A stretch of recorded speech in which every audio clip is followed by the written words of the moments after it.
Hi, Reem. Hi, Bob. How are you? I'm well, and you? I'm not too bad. Let me introduce us. I'm Robert Wright, and this is an episode of Worldwise on Blogging Heads TV, and you are Reem Maghribi. And I am in Istanbul, where I'm not accustomed to being, and you are in Beirut, right? I am. You want to tell us a little bit about your background and what you're doing there? Okay. I'm a media consultant, a communications consultant, so I help organizations set up new media channels. I'm based in Beirut. I've been here for a year, primarily because I had been living in Syria before that, but my husband is a Belgian journalist, so both a foreigner and a journalist, they didn't like him anymore in Syria and didn't renew his visa. I was in Syria for 3 years before we left it, and there I was the editor of the only English language newspaper that Syria had, a daily newspaper. And before that I was in London. Okay. I think Syria is somewhat in the news for both of us. I mean, from where I am in Istanbul, it's in the news because a Turkish jet was shot down by Syria, I guess a reconnaissance plane that had briefly been in Syrian airspace, but apparently was shot down after leaving Syrian airspace. And that's kind of a big deal here. In fact, I don't know if this is, here's the headline from a local paper today. Turkish government puts border troops on red alert. And then there has been some intersection with Lebanese politics as well, because there are pro-Syrian factions there, right? Yes, there always have been. Back in the days of the Civil War, Syria was in Lebanon. They had to withdraw a few years ago. But politically, I mean, Hezbollah is also in parliament and they support the Syrian regime. So yes, but I'm quite surprised and pleased that Lebanon and the Lebanese politicians are insisting people don't get involved with the problem in Syria because they've been through 17 years of civil war. They don't need a problem next door to spill over here and bring back those days. So yes, there have been some skirmishes in Tripoli in the north and here in Beirut where I am, but nothing to suggest that the civil war that is going on in Syria will turn into a civil war in Lebanon. Mm-hmm. And is Hezbollah saying very much? Because nominally they are still aligned with Syria, but I'm not sure how much they want to emphasize that right now as the prospects for the Syrian regime begin to maybe look bleaker. Yeah, no, Nasrallah came out a while ago when the skirmishes happened in the north of Lebanon, and he said that stay peaceful, that's not have this affect our unity in Lebanon. Well, it's a fragile unity and the government is fragile, but they've been living with it for years, and so even Nasrallah, the head of Hezbollah, has not been encouraging in any way any sense of getting Lebanese politics or people on the ground involved in the conflict in Syria. Okay. Which I guess is good. So what is your take on the Syrian situation as someone who has been there, as someone who spent actually a fair amount of time there and has a Syrian parent? Yes, my mother's Syrian, and I also spent every summer of my life in Syria, so I do know it well. And what's my take on it? It's going to last at least another few months. The longer it lasts, the longer it will last after the regime actually exits, regardless of which way it exits, because there are divides and schisms and basically a crisis, an internal crisis developing, which is quite natural in times of war. And much as we don't like to say that we're in civil war, that's ultimately, according to the technical definition, where Syria is at. And the longer there is fighting, the more these divisions will happen, because people are always trying to choose the winning side, which is inevitably it's not going to be the Assads, but who will it be? That's unclear. But I think still we're a few months ahead, particularly as there doesn't seem to be any likelihood that Turkey will get involved militarily, regardless of the fact that it could. I'm not saying it should, but it could. Internationally, there seems to be no appetite for getting involved militarily. So it's up to the Syrians, and they've been fighting hard, but it will take some time. Well, they are getting arms from, well, it's not clear to me from whom they're getting arms, but... Saudi and Qatar. Financially, it's from Saudi Arabia and Qatar. And the CIA is in the south of Turkey distributing those arms on the basis that they want to make sure they don't end up in the wrong hands. So they're facilitating or logistically managing that inflow of arms. But that's also a recent thing in Turkey facilitating this arms movement. Previously, people had joked that it was easier to smuggle arms from Lebanon, where there are still factions, political and on the ground, that support the regime in Syria, than it was in Turkey. But things are changing. Politically, the opposition seems to be slowly but surely unifying and managing itself in a way conducive to the development of a stronger opposition that could eventually really topple the regime. Right. And we should say that I'm sure from Syria's point of view, the background of shooting down the Turkish jet is that Turkey probably looks from Damascus like a hostile power, but because of the role in sponsoring, or at least hosting, providing a place for these groups to coordinate. Turkey hasn't really done very much. It's what I would call turn a blind eye. Yes, there are a lot of refugees there, but they're in camps funded by UNHCR. The CIA and Saudi and Qatar are really the ones involved in the arms smuggling. Turkey is facilitating it by not preventing them from being at the border on their soil. But if they were to prevent, then that means they are supporting the Assad regime. So they're obviously not going to want to do that. But generally, since the beginning, Turkey's bark... Actually, I don't even think its bark has been particularly loud. Even this week after the jet got shot down, they called for a NATO meeting under Article 4, not 5. Article 5 would be, we are concerned for our safety, we want to discuss military options, whereas Article 4 is more of a diplomatic discussion.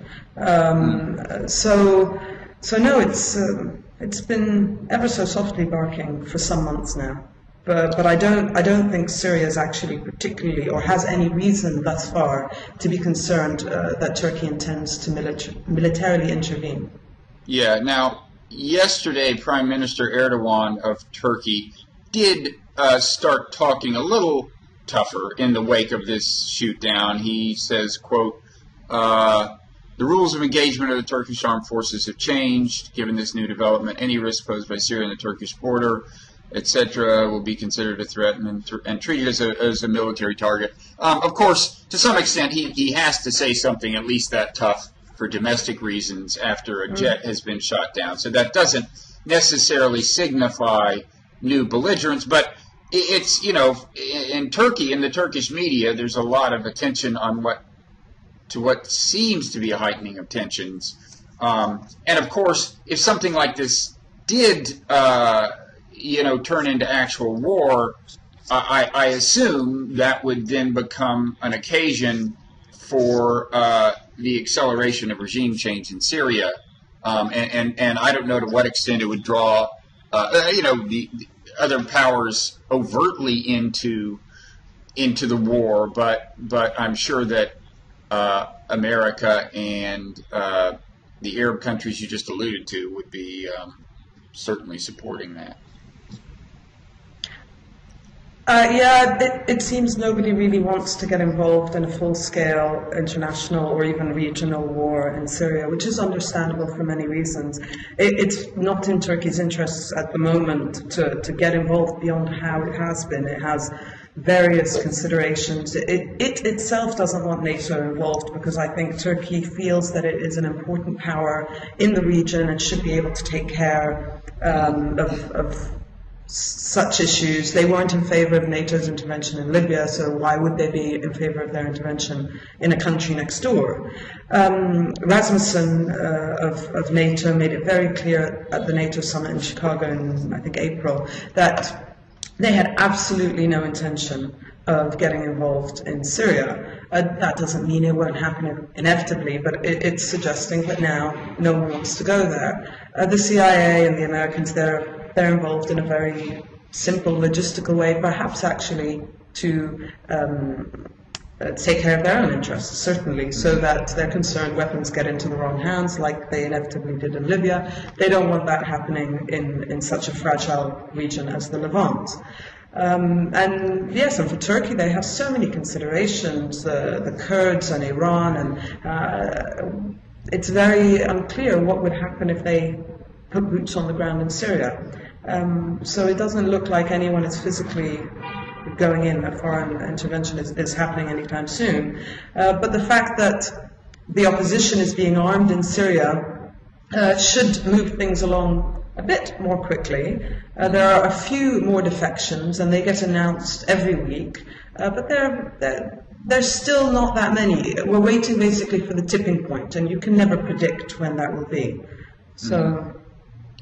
And are you suggesting that, from Turkey's point of view, I mean, there's certain ambivalence about its relationship with NATO? Is that part of this? I mean, is Turkey standing in the Islamic world kind of made a little bit more awkward by the fact that it's part of the NATO alliance, or is that not what you're saying?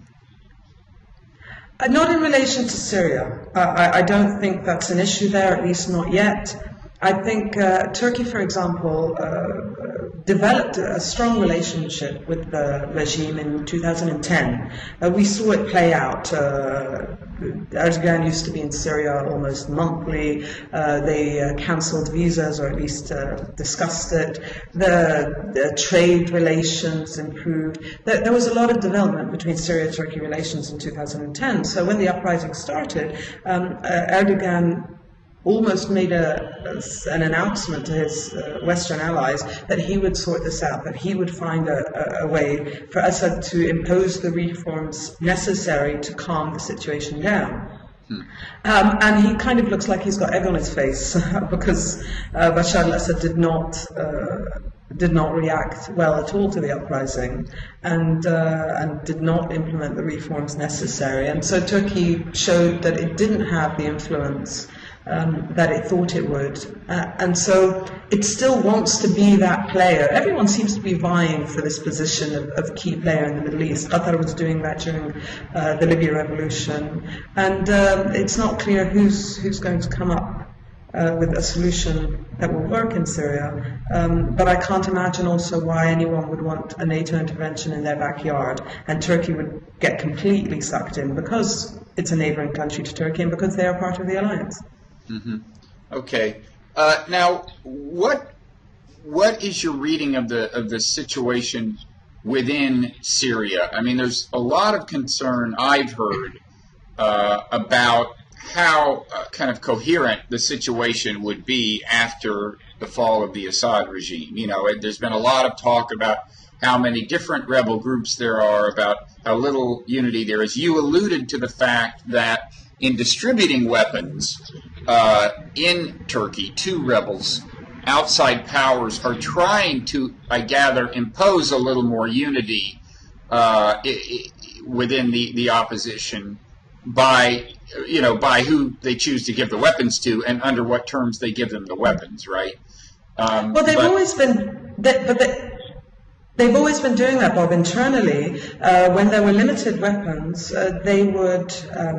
They're very well organized. I must say, from the beginning, politically. By they, you mean the outside powers?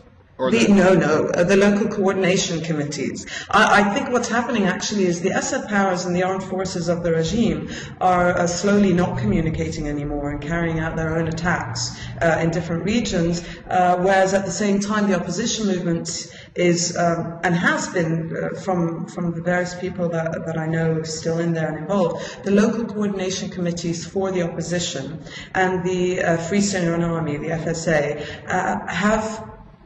have organized very local teams. And so when there were protests and they wanted to arm people for defense, they would, before the protest, hand out the arms to individuals, record their details or take their ID, and then at the end of the protest, they would take back the weapons and give them back their ID. So they already wanted to make sure that we didn't have a situation as in Libya where everybody was armed during the struggle all the time, or when it was over, which nobody expected to really last this long, but it has, and it will for some time, because both sides are determined.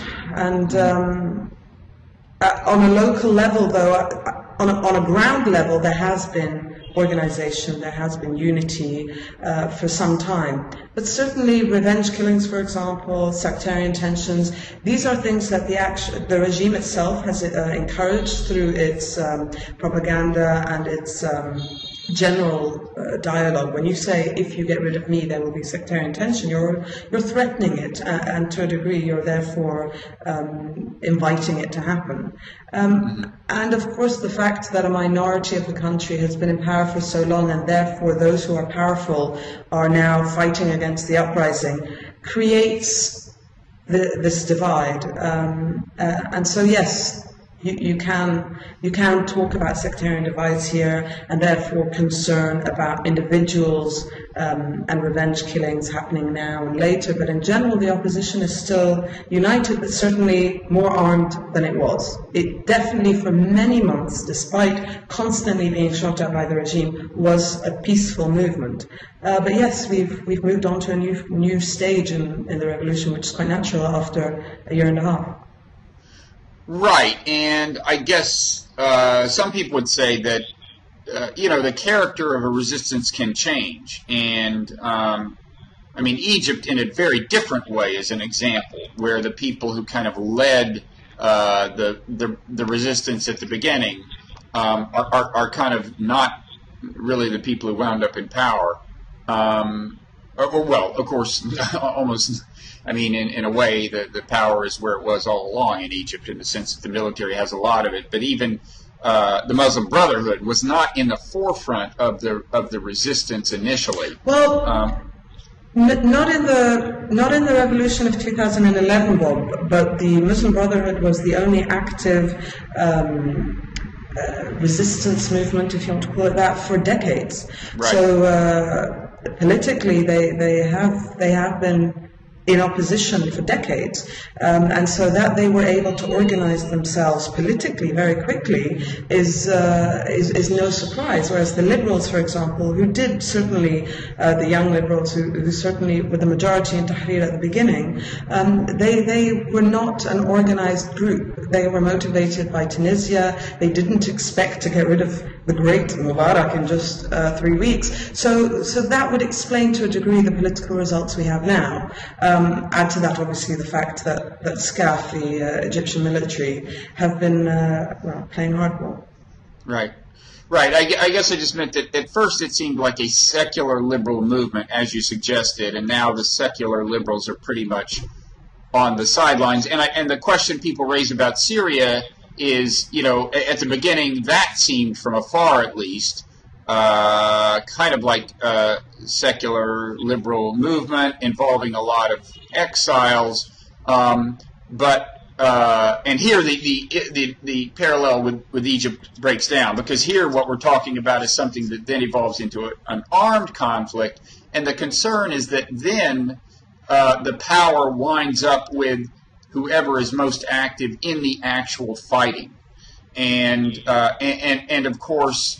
I gather that the phase of fighting in Syria, the actual conflict, has drawn some Islamist elements into the forefront of the fighting. Although I have to say, it's all very cloudy to me, and I don't know. I'm just saying there's a concern among people that this conflict phase could, what happens during the conflict phase could determine who winds up in control of Syria. And that's assuming that we have a coherent post-conflict situation where there is a clear ruler, as opposed to something more chaotic than that. I think the fact that Saudi and Qatar are arming the opposition suggests that they clearly support Islamist regimes, or Islamic regimes, depend how you want to define it. But I actually think it's nearly impossible to know how it's going to play out. What happened in Egypt was very much that those who started the revolution of 2011 were young, were liberal, but those who had the political dominance and experience were the Muslim Brotherhood. And at the end of the day, if we are to believe, and I do at this point, that the elections were democratic, then I don't see the problem with the Brotherhood being in power at the moment. As long as democracy continues, and in 4 or 5 years' time they'll have the opportunity to choose again, and by then the liberal factions will be more prepared, and then it will be more of a fair competition. So politically, what has happened in Egypt is to be expected, bar the army or the military imposing itself and trying to pass illegal constitutions, and hopefully the spirit of the Egyptian people will continue, and they won't allow that to happen. In Syria, nobody has been strong. Anyone who is strong for the past decades of the Assad regime, be it from Bashar or his father Hafez, was just killed. Even individual thinkers, they were either imprisoned until they died, or they were just killed. So there really isn't anybody you could say that has for a long time been strong in any opposition in any sense of the word. As I said, in Egypt they had the Brotherhood for decades, but in Syria there's no one. There's a real vacuum. And the fact that the SNC, the Syrian National Council, did such a poor job as a political opposition movement at the beginning is testament to that. Nobody had the experience. They have developed somewhat, but I don't see the Syrian people allowing them to take power after or even electing them into power after the regime falls. But as you said, it depends how stable the country is after the regime falls. And how the regime falls will also matter. Will they flee, or will they be some kind of negotiation, or will they be killed? There are far too many factors at the moment to know what's going to happen. And of course, every foreign country wants to plan it out to make sure that the next regime is in their favor. But it's quite impossible to do that at the moment.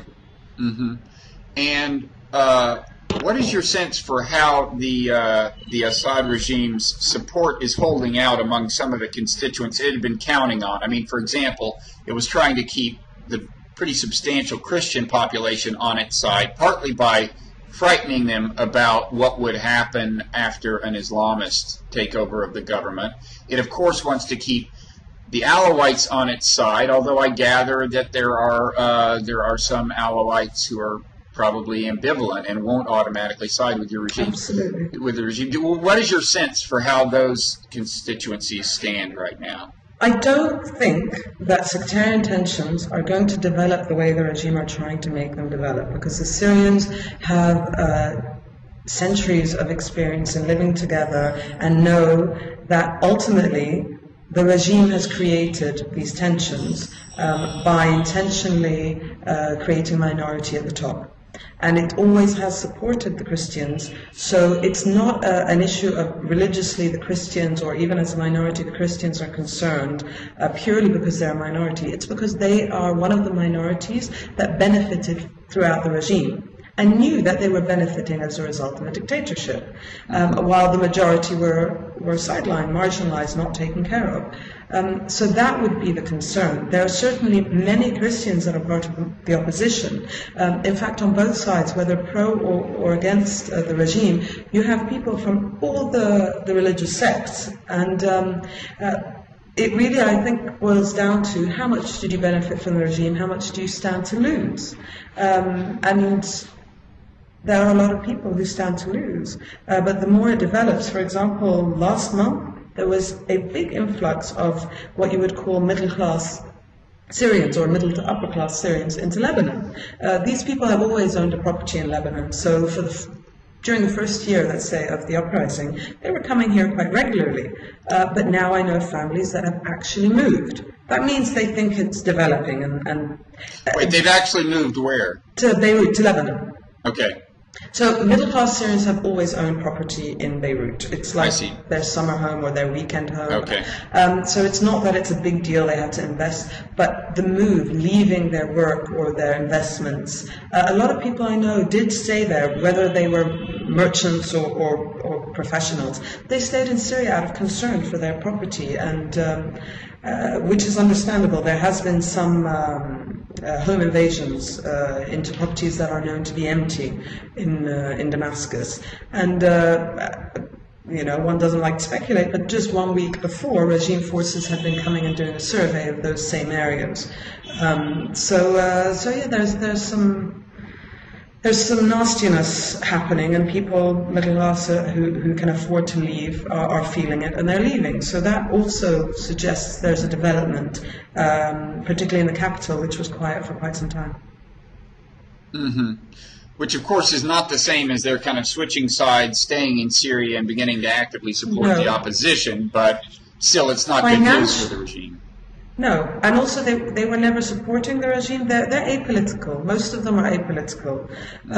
Some of them, particularly those who are actually not that wealthy but have benefited from the regime and feel that if they continue supporting it, they will get their just rewards. But at some point, everyone has their own individual tipping point. And so, for example, that's what we're talking about with army defections. Generals and colonels and foot soldiers, they all have a point where they say, I can't do this anymore.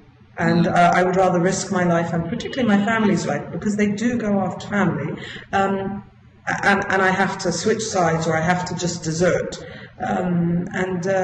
So there are all sorts of people. I suppose one thing Bashar al-Assad said during the Barbara Walters interview is true. The majority are neither with him nor against him. They want their country to be peaceful. Certainly they would like democracy, or at least regime change, because it was not doing a very good job of taking care of the country. The last few years, Syria has been through great difficulty, and the rich got richer, and the poor got poorer. And there are many factors, financial crisis, but particularly drought, and none of this was well managed, so people really got to a point where they got fed up, of course inspired by the other countries. But yes, as he said then, the majority are just not really involved. So that tipping point could take some time to get there, but there are suggestions that people are giving up on the regime. So what is your guess if the situation stays as it is, in the sense that the rebels continue to receive arms, and perhaps increasingly substantial arms? I gather now anti-tank weapons are starting to trickle in.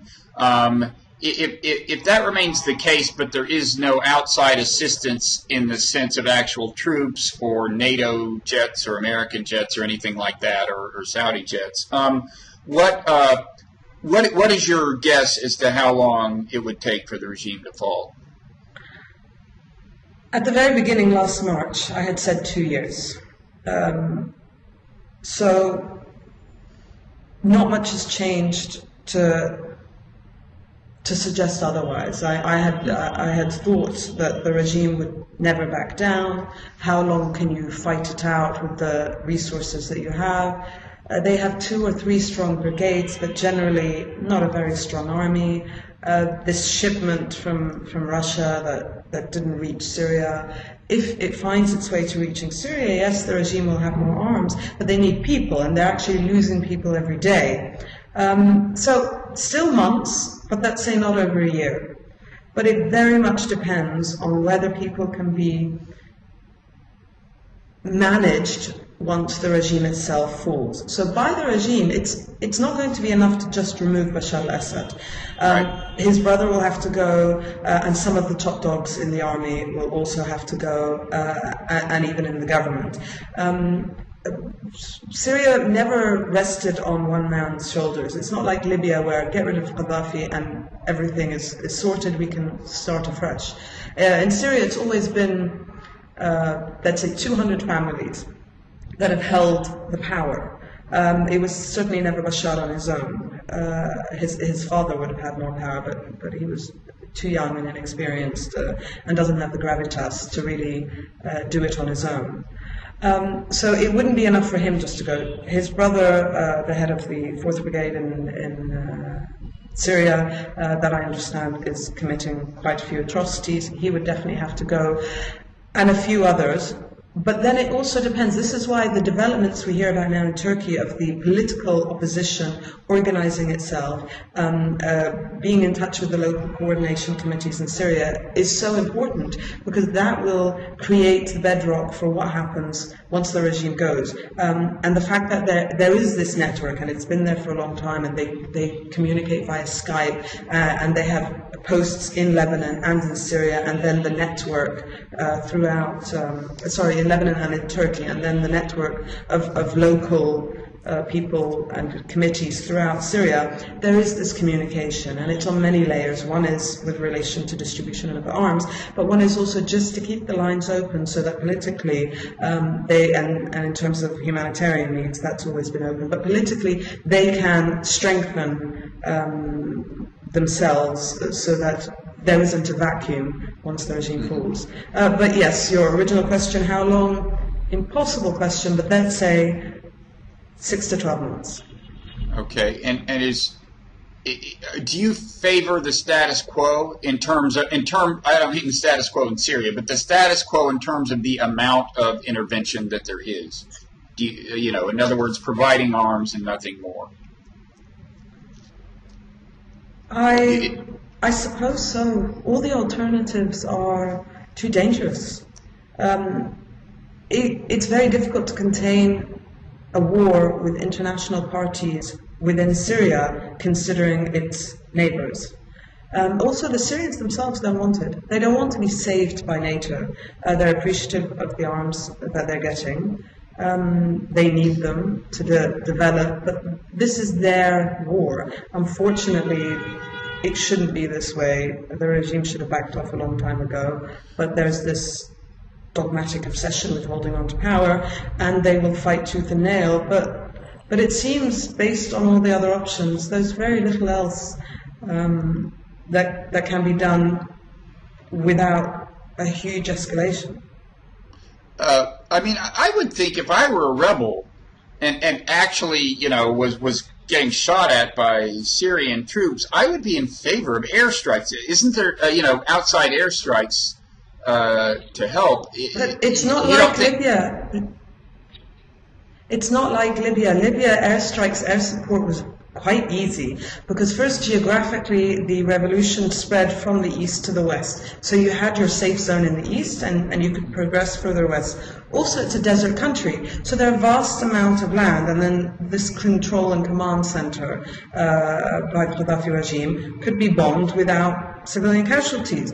In Syria, the military centers and the command and control centers and even the army barracks, they're all too close. They're within civilian areas. And the revolution itself has not developed from north to south or east to west. It's in pockets. The opposition controlled different pockets throughout the country, and the regime likewise. So how do you manage air support? I do know some who have suggested, well, if you just have targeted hits, so NATO can have, 100 targeted hits, the presidential palace, the army, the military barracks and Air Force barracks in Damascus, these kind that can be, NATO's obviously shown its capabilities in Libya, that they can do precision hits, that would perhaps encourage defections from the army, because then they would realize that they're done for.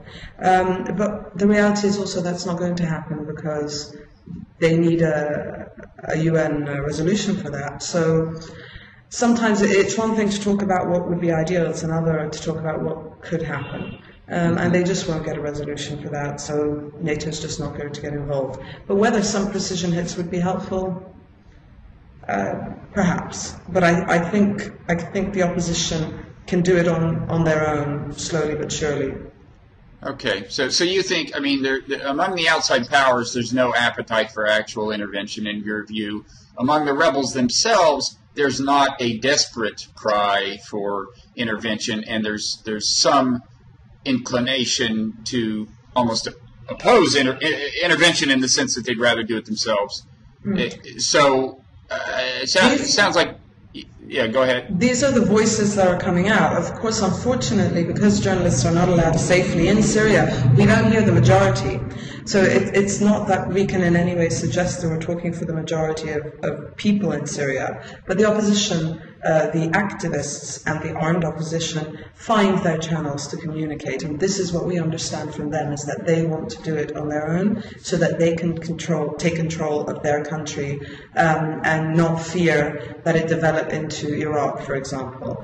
And actually that would certainly be one of the reasons there's no appetite from America to get involved in Syria. The last thing they need, especially in an election year, is another Iraq. So I really don't see America backing anything more than what it's doing now, and the public there seem to be pleased enough with it, and so there's no reason for them to get involved. So America doesn't want to again find itself in the role of occupying power, and the Syrian rebels don't want to find themselves occupied. That's a simplified way of putting it. I don't think for America it's just about being the occupying power. It's about a completely failed operation. You go in with one intention and you come out with a big bill, having gained very little, and your constituents, in that case the American public, very upset with you. So it's a very simplified way of putting it, but certainly it's not going to encourage. Like I said, because of the geographic differences, a Libya-style operation is just not possible. Add to that the fact that Russia is still aligned with Syria, then you don't have a UN resolution. Okay. And when was the last time you were in Syria? In November. And what kinds of experiences did you have that were relevant to this or illuminating as far as where it's headed, or as far as the nature of the tensions within Syria or whatever? What's happening now, for example, and this has happened more since November, so in the last 7 months, I know people that continue to go there. The merchants are on strike. So these are the same Sunni merchants who in the 80s supported the regime and enabled them to resist the Muslim Brotherhood to a degree. Again, simplified, but the Sunni merchants were very important at that time in enabling the regime to continue. Now they're on strike, which means that many shops are closed, and they get threatened. There's the very famous Souk al-Hamidiyya in Damascus, the long street of the old souk. And there was shooting there, the regime threatening people that if they don't open up their shops, they will be harassed, they will be imprisoned, they will be shot or tortured. But the strikes continue. And the idea is that this is our way of quietly showing we no longer support this. Different people find different ways to resist, obviously. Some write, some hold arms. And these men and women are closing their shops. Not that they can really afford to, but at the same time, there's not a lot of economic activity. So it's progressed, and as I said, a lot of the middle class have left Syria completely. That's how uncomfortable and unsafe they feel. Certain areas in Damascus were wonderful at night time, and now they're dead. In the old city, that's the Christian quarter, although really you had everybody there because it's just a wonderful place to be in, touristic area.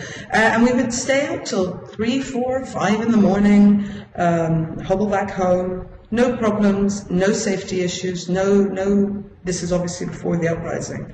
And now it's a ghost town by midnight. And certainly nobody would want to be walking alone. So, it's a changed city, a changed country. And does this put productive pressure on the regime? I mean, both the merchant strike and the general kind of lack of economic activity? Yes, it must do, because now even those who are apolitical, the majority who are neither here nor there, they just want this over and done with. Already before the uprising, there was economic hardship in Syria, but now this has put people in a very difficult position, where the price of gas quadrupled at the beginning of the uprising. I don't know now how much it is, and that's if you can find it. We don't have central gas. We have those gas tanks that you attach to your ovens. Additionally, you fill up your heating system with diesel, and both these things are not to be found, and if they are, they're at least at quadruple the price they used to be, whereas salaries are either not being paid, or if they are, they're the same as they used to be. The dollar, or the value of the Syrian lira, has halved against the dollar. So economically, certainly, when the country is reaching starving point, people who are apolitical will become politicized. Because you said they just want it over one way or the other, but I gather the sense is the only way at this point it's going to end is for the regime to fall. It's too late for the regime to recover.